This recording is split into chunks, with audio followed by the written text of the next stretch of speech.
starting with whatever I have. Everybody truly needs to understand that you need to start with what you have. I mentioned on the last video, I'm rebuilding everything. And whatever you have left is what you should build with. Most people do not understand that in life, you've been given something for you to use. And if you use it correctly, you can rebuild, right? When things get tore down, when buildings get tore down, you have to start to look at things. What is still left? A lot of people don't truly examine life in the way that they should. You should start to look around and analyze things. I started to analyze at the beginning of my journey of doing this. People was coming to me saying a bunch of garbage. Oh, how are you going to do this? And how are you going to do that? And you don't have this and you don't have that. Well, it's simple. I'm going to use what I have. So a lot of people view life in a way of where they have nothing. And since they have nothing, they will put those ideals upon you. Most of the time when you hear people speak, you hear their view of the world. You hear their mainframe. You hear how they view the world. And everybody knows that how we view the world is very, very important. So the way that we view the world starts to taint upon other people. That's why I try to view the world as loving everybody. I love everybody. Regardless if you did that garbage to me, I'll still beat you down and punch you down, but I still love you because we're God's children. I view everything this way. I forgive you, but I haven't forgot. Do you understand? So you need to start with whatever you have left. I'm starting over with what I have left. What do I have left? What does everybody have left if we take everything physical away?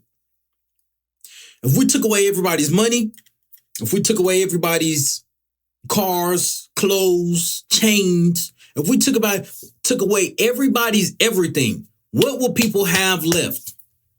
Well, I don't know about some of these people, but I know what I would have left. Knowledge, wisdom, insight, things that can't be touched. So you need to understand that in order to build something new, you have to use things that cannot be touched. What you need to identify, what about you that cannot be taken from being physical? Somebody can come, not somebody, they better not dare try. They better not dare try. I know the 6 styles of Preme. They better not come touch my chains. But this chain can be took. The chain can be in the ground. You know, the chain ain't gonna go nowhere. But like the chain is physical is what I mean. Physical things can be destroyed. What cannot be destroyed is things that's invisible. So you need to start to identify your competitive edge. What invisible metrics do you have that makes you competitive and makes you not even just competitive? Let's put that away. Not even just competitive, that gives you an advantage, that gives you an edge, that gives you a natural edge. And that's what you should rebuild around. Like perhaps I have a strong mind. A lot of people don't have a strong mind how I do. A lot of people know that I have a strong mind. This is why I'm still talked about to this day. And everywhere I go, I'm literally talked about. It's people come to me all the time and say, Preme, this so-and-so was talking about you. He was saying this was good and that was good. And it's because when you develop things that don't come from physical things, you have to focus on developing things which the physical cannot take. This is why I keep talking about these things in depth. Money in and of itself, we know is a tool. It's important. Yes, everybody has to play the money game. But the point I'm trying to make is develop things in areas which money cannot buy. Money cannot buy the way you walk in a room with presence. Money cannot buy the way how you can communicate with charisma. Money can't buy these things. So you have to use what you have to rebuild. So let's say a man was building a boat. He was building a boat for hundreds of years or he was building a boat 30 years. Nobody paid attention. 10 years. Nobody paid attention. And the boat ended up getting destroyed. And instead of him feeling distraught, what he did was go gather up the remaining resources. The boat was destroyed. Go gather the rest of the resources of where every part, I want every part here. Let no part remain. Gather every part of the boat that was destroyed. We finna rebuild it from scratch. That's what you need to think. That's how you need to think. In the beginning of my business journey, as I said, somebody came to me and said this. Somebody came, how are you going to do? You have to use what you have. Everybody has an advantage, but nobody thinks the way that I do. People around me. A lot of people I don't truly talk to because we don't think the same, right? So you need to be very, very careful about who you're talking to because they can taint your progress. They can say certain things to hinder you. People don't mean it. They just think differently. So don't hold it against them because they think differently. That's just how life is. So this is why I say you need to love everybody. The reason you need to say you love everybody because you can live in a freeing way. I can walk through, destroy somebody in fair combat with my bare hands, shake his hand after and say, I love you. I had to beat you down because you disrespected me, but I still love you because we're God's children. I mean, you have to go through life this way. So the point I'm making is to use what you have. Use your intellect, use your wit. You're somewhere advantaged in some area that most of you are sleeping and lying dormant on your talents. Stop wasting your talents because the more we waste our talents or the more we don't want to use what we have. A lot of people don't use what they have because they don't like themselves. They think they're not good enough because they've been conditioned by the serpent. They've been conditioned by the society to sit and tell them that you need to be perfect or you need to have the perfect song. You need to have the perfect lyrics to start. You need to have the perfect video to start. Or you need to have the perfect business idea. Or you need to have the perfect everything. You need to have the perfect physique to go to the gym. You need to be perfect to go to church. All of this is garbage. Everything in society that we have been taught previously was a lie. All of it. You need to get rid of all the lies society has taught you. Everything we knew was a lie. The tooth fairy was a lie. Santa Claus was a lie. All of it was a lie. You need to sit and question, why did they lie to us from a little kid? They thought it was it's just some harmful little thing. No, it's not harmful. I mean, no, it is harmful. Let me correct myself.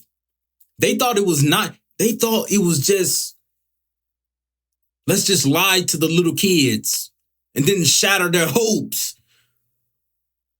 Everybody remember that time where they saw their parents bringing the presents in, steady talking about Santa Claus. And that's y'all bringing the presents in. Why are you lying to us?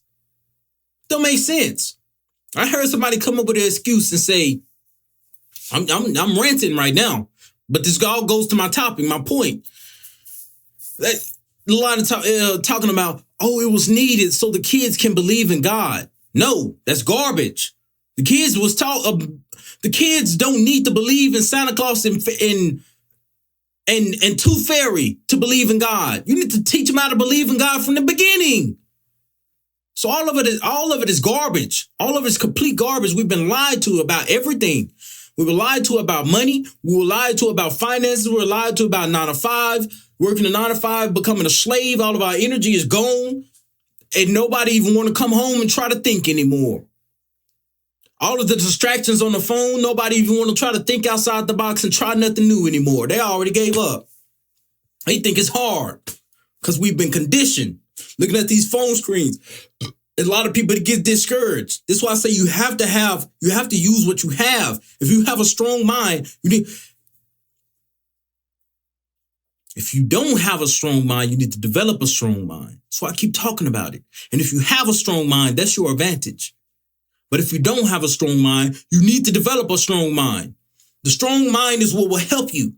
Because without a strong mind, you have nothing. Every ancient philosopher, every warrior in the world, every ancient hidden mystery, everything. Jesus, Muhammad, Buddha, Krishna, all of them. Lao Tzu, all of them. All of them talked about your mind.